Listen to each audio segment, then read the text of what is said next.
mo rí pé Igboho ó ti lọ bóra. Ẹ jẹ́ n tún sọ dáadáa o, ẹ̀yin ajá Igboho tẹ́ bá wà ńbẹ̀ tètè gbé tí yín wá. Mo rí pé Igboho, Sunday Igboho ó lọ bóra. Lọ́yọ̀ Lámilékan, ó ka ọgbọ́n kankan kò sí lórí ẹ̀. Ó kọ ọgbọ́n síwèé tó kà o. Tó bá kọ ọgbọ́n síwèé tó kà. Èèyàn wà ńlé. Ó fresh.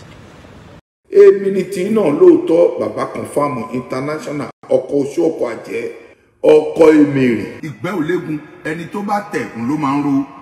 Ẹ káàárọ̀ gbogbo ẹ̀yọ́ ọmọ Yorùbá, mo kí yín quick kò ní pẹ́.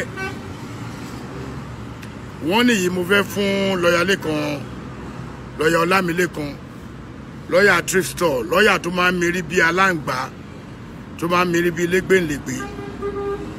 Lọ́yà ó máa ní láti lọ be careful gan. Igboho gangan ló ní fún ẹ wọ́nì. Sórí ẹnu ẹ tó ń rébérébé yẹn, Ọlọ́run má yẹ kó ṣiṣẹ́. Sórí àwọn olórí burúkú tó ń tiẹ̀ ọmọ tiẹ̀ pa. Ìwọ bọ́ta lẹ́nu tiẹ̀ Lékan lọ́yà. Ó wà ókè wọ ọ̀bọ yìí o. Mo dẹ̀ sọ fáwọn èèyàn pé wo wà ókè. Onígbòho bóra. Igboho yẹn nínú fídíò yìí mo rí pé Igboho ó ti lọ bóra. Ẹ jẹ́ n tún sọ dáadáa o, ẹ̀yin ajá Igboho tẹ́ bá wà ńbẹ̀ tètè gbé tí yín wá. Mo rí pé Igboho, Sunday Igboho ó lọ bóra. Ẹ jẹ́ n sọ dáadáa kí n fọkànbalẹ̀ sọ. Mo rí pé Sunday Igboho ó ti bóra. Olóbóra. Ó ṣe mọ̀ pé ìwé tí wọ́n kà ò kọ́gbọ́n sí rárá ni Lọ́yọ̀ Lámilékan. Ó ka ọgbọ́n kankan kò sí lórí ẹ̀. Ó kọ́gbọ́n síwèé tó kà o. Tó bá kọ́gbọ́n síwèé tó kà. Èèyàn wà ńlé. Ó fresh. Àwọn tá a wá láti Amẹ́ríkà gan fresh tó gbogbo ẹnu mo fi sọ. Ó fresh. Nítorí pé kò ṣe wàhálà ó wà nílé. Wo bó ṣe rí náà. Even dúdú ẹ̀gàn òwúyàn. Wíwò sí ẹ̀gàn òwúyẹ ọkùnrin kò yẹ obìnrin. Torí mo wonder mo wo àwọn obìnrin tó ti ẹ̀ ń bárù ẹ̀ sọ̀rọ̀. Ó dàbí ìnàkí. Fámílì àwọn ọ̀bọ lójọ́. Ó máa ní láti stop láti máa bú Igboho. Igboho rè nígbà tán tí ìmú rárá. Sórí kí n tó sọ̀rọ̀ mo kàn fẹ́ fi àwọn kọ̀ọ̀kan wọ̀nyẹn ni. Igboho rè nígbà tán tí ò tiẹ̀ tí ní problem. Ó rí pé mo ń ṣibọ̀ fún ẹ láwẹ́láwẹ́ ni. Igboho rè bóyá ò mọ̀ olórí burúkú àwọn tó ń fún ẹ ní information òsì. Ó ti rí ó di mélòó. Igboho rè ṣó ti rí. Igboho rè bó ṣe wáyé ọmọ òbọ́lá ńlé o. Ó struggle ni. Because ọ̀rọ̀ tó sọ yẹn ọ̀rọ̀ òpònú àwọn tó ponú àwa làwa lè fún ẹ lésì. Àwọn yòókù ò lè fún ẹ lésì. Torí wọn ní mọ bóyá máa fún ẹ lésì. Ọmọ Ọ̀yọ́ làwa wá mèsì ọ̀rọ̀. Ayé ẹ máa bàjẹ́ ni. Lọ́yọ̀ Lámilékan. Ó rè o ṣó tó ṣe rè sórí kó lè mọ̀ pé a rí. Olórí burúkú ẹ tó mìírí bí lẹ́gbẹ̀lẹ́gbẹ̀. Tó yẹ máa lọ ra àwọn chẹ́ẹ̀tì thrift store. Ẹ̀yin tẹ́ ẹ̀ bá sí ní Amẹ́ríkà. Ṣẹ́ẹ̀tì tó ń pè ní ṣẹ́ẹ̀tì thrift store ní ṣẹ́ẹ̀tì àwọn òkìrìkà. Bóyá lóun lọ́yà òun practice lọ́yà tó. Ó lóun wà intellectual kò dẹ̀ mọ̀rọ̀ sọ. Lọ́yà àti tiẹ̀ inú ọ́fíìsì náà máa ń wà àwọn òun ṣe lọ́yà. Lọ́yà àti tiẹ̀ anytime láti máa ṣe live. Tó o bá níṣẹ́ tó bá kẹ́ ẹ lára ni ò ní máa ṣe. Ẹ má bínú ẹ̀yin èèyàn mo gba permission mo ní Igboho yá ṣí ikùn ẹ ọmọ rẹ̀ tó ti rí ayé ẹ máa bàjẹ́ ni. Orí ẹ ò pé o Lọ́yà Lékan. Orí ẹ ò pé Ọlámilékan. Ọlá ẹ kankan ò lékan. Ọlá ẹ lóṣì ni. Èmi àti ẹ mo ṣe ń fáìlì lẹ́tẹ̀ because o ṣì máa proof ibi tó o ti ní ààrẹ owó Yorùbá nation ló fi ṣe kinní o ṣì máa proof ẹ̀ tí ó tún rí o ò lè jáde. Mo ṣẹ̀ṣẹ̀ wá rántí ẹ Láàjì Nurudeen ló jẹ́ rántí ẹ pé o ti wá bá wa ṣe Yorùbá nation orílẹ̀ nǹkan bóyá ní Kútọ́nù embassy tó wọ súùtù kan tí ò délẹ̀ tí ò dókè tó yàtọ̀ síra wọn. Mo ti rántí ẹ mo ní fídíò yẹn lọ́wọ́. Olórí burúkú ni bọ́ọ̀ yìí wọ́n sọ̀rọ̀ sí lẹ́nu ó dẹ̀ gbà wọ́n sọ̀rọ̀ sí lẹ́nu ó dẹ̀ gba ọ̀rọ̀ yẹn ẹ wo ẹ̀yin èèyàn mi ẹ má bínú ṣé tí mi bá fún lọ́ọ̀ ẹ ní èsì kò ní mọ̀ yìí pé àwọn ọ̀rọ̀ kan wà dé pé kò yẹ kéèyàn fèsì bọ̀ mo fi ti Ọlọ́run búra Ìgbòho ní aláàjì ẹ̀fún lésì ẹ̀gbọ́n mi lẹ jẹ́ ẹnìkan ò dẹ̀ lè máa wọ́ mi kẹ máa wò ó ní òun gangan ló ní fún lésì tí orí Ọ̀yọ́ títí wa àwọn òmùọ̀rọ̀ àfọ̀rọ̀ pamọ́ a máa fún ẹ lésì tán ni lọ́yọ̀ Ọlámilékan jẹ́ kó rí ìyálà yẹ ẹ pé o ṣé o mọ̀ pé mò ń sọ fún ẹ mo ní tiẹ̀ fìgbòho lẹ̀ èmi àtẹ́jọ́ dàgbà ní kó tiẹ̀ jẹ́ ká pàdé ní train station ní DC ká kàn ṣeré ọwọ́ 5 minutes màá ní kọ́ ríkọ́ wà láì tó bá nà mí náà máa post ẹ̀ ṣóló ya wèrè orí ẹ̀ ò pé ni a máa set brain ni ó máa wà reset tó ń gbọ́ nítorí pé ẹni tí kò bá gbọ́n tí ò bá lọ́pọlọ olóma máa tẹ̀ lẹ́nu nǹkan tó bá ń ṣe ọlọ́gbọ́n làwa ọmọ ìlú òkè làwa ó di Amẹ́ríkà dèrè wàá máa láwọn kò kàwé. Look at it. Let me just show you something. Let me just show you this. Wo ìlú Abidjan àmì ìlú Kútọ́nù làwa yìí. Ìlú tó ń wò yìí mi ìpàdé any speaking English rí nínú gbogbo language wọn olórí burúkú yìí ìwé tẹ́ ẹ̀ka tẹ́ fi bàálù jẹ́. Wo ìlú rẹ̀ local area wọn tún rẹ̀ léyìí o tí o tún ṣe downtown wọn o. Ẹ wòran mo ti ṣú ẹ̀ fún yín jọ yẹn ẹ wò mí ẹ wò lé náà kọ́ yìí kò fún pọ̀ mọ́ra wọn o. Ìwé olórí burúkú tẹ́ ẹ̀ka anything tó bá ń kọ́ ń lù yìí text message wọn lásán tọkọ text message wọn ìlú èdè French náà fi kọ ẹlẹ́dè mẹ́ta anikẹjẹ ká dúró alẹ́ ìjà dúró anikẹjẹ ká gba Yorùbá nation ìwọ lọ́ọ̀yà Lẹ́kan yìí Ọlámilékan ọlẹ́ ò Lẹ́kan kan ọlẹ́ ò tún Lẹ́kan mọ́ tó wáyé pé wà ń support wa ni àwa ti rí pé wọ́n plan tẹ sáàrin wa nígbà tó ti dé ẹnu Yorùbá nation wá wọ́n gbọ́n àrékérekè wọ́n plan tẹ ò dẹ̀ lè jẹ́ wọn lè fún ẹ kọ́pọ̀ ó máa padà short gbẹ̀yìn ni Lẹ́kan mo ti ní tó bá máa búyàn ó wé mi ni èmi ò ṣe mọ̀ ní Miss Road àwa máa múra tán wò ó sotiri mo pé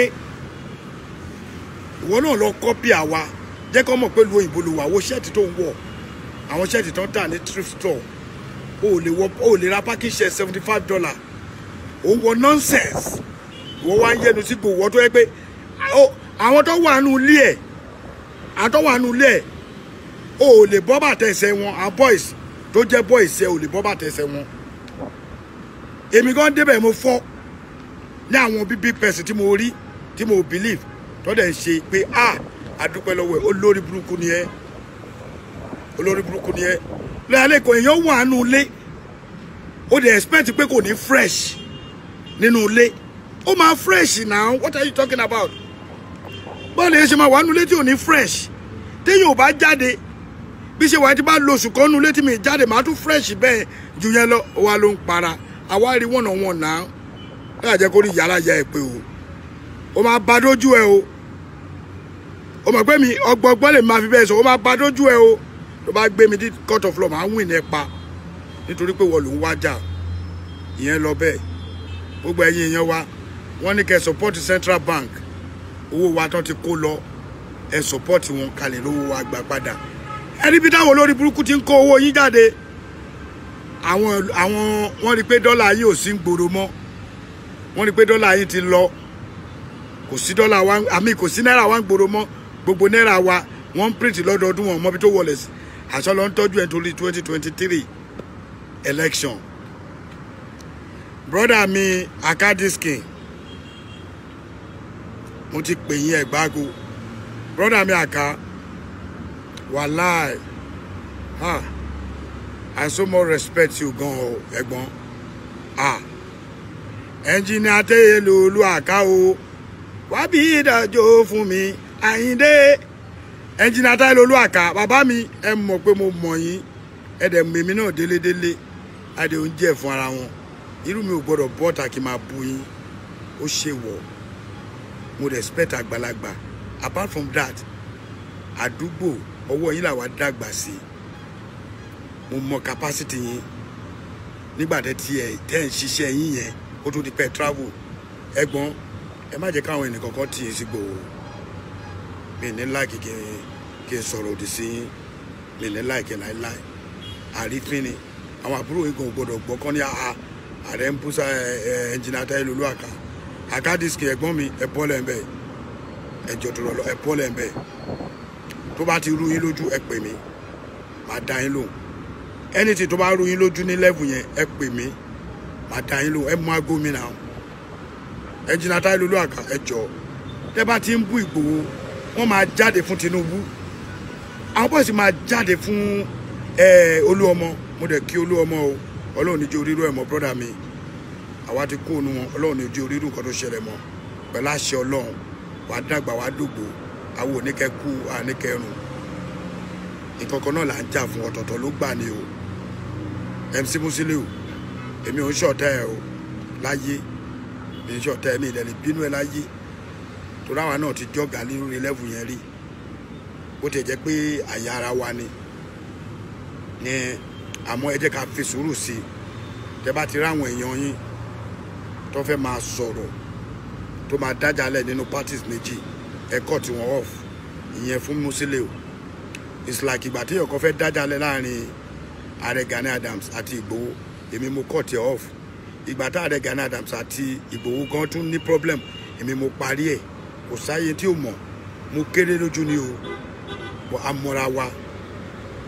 Wọ́n ní olówó mọ̀rẹ́ olówó, olòṣì mọ̀rẹ́ olòṣì, ọmọ ìgboro tún mọ́ra wọn. Àwa ti dàgbà gbọ́dọ̀ máa ṣe láńgbáláńgbá mọ́. Bàbá mi òòṣà ọmọ aládìkún, ọmọ ládé ó wà nulẹ̀. Aláàfin ò ládé adé aládìkún la gbà fáláàfin. Má bínú. Àwa la fà á. Iṣu ọmọ tiwa òun ló tọwọ́ wa bí kò. Má bínú sí gbogbo àwọn tó bá ń bu ẹ̀. Wọn ò mọ nǹkan kan, kò yé wọn ni. Bọ̀ bàbá pẹ̀lú àṣẹ Ọlọ́run máa padà yé wọn. Ẹ ti gbọ́. Bàbá mi Bánjí Akíntóyè, Ọlọ́run á jẹ́ pẹ́ fún wa bàbá. Mo ti rí yín ẹ bá mi sọ̀rọ̀. Wọ́n náà wọ̀n. Bàbá yẹn náà má bínú gbogbo àwọn ọmọ yín bá yín sọ̀rọ̀. Ìyá onítìrí, ìyá wa kan ta ní. Ìyá mi ìwọ náà má bínú. Kó o pé bàbá kó fàájọ kẹjẹ kájọ ṣe kíní ìkadílẹ̀ lérí. Àwọn ò tún gbọdọ̀ máa bú yín torí tá bá ń bú yín. Àwọn tí ò gbọ́n ló máa jáde máa bú yín.